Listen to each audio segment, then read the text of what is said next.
Sir Agassi. Carlos Agassi. So, anong dapat gawin kapag may pain?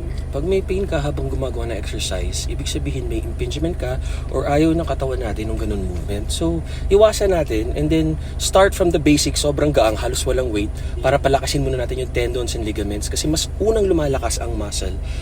It takes weeks para mag-adjust yung muscle, lalakas yan. Pero yung tendons at ligaments, it takes months, pati bones. So baka masyado tayong lumalakas tas hindi nakakahabol yung joints and ligaments.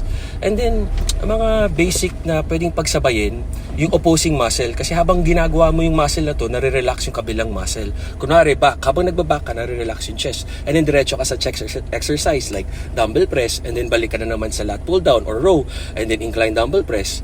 Sa legs naman, shoulders. Sa bicep naman, tricep. Para mabilis yung time, para 30 to 45 minutes lang kayo sa gym. Hopes this helps. Hindi kami ang doctor nyo. Do What works for you? Hindi kami mag-argue. Tama kayo? Mali kami.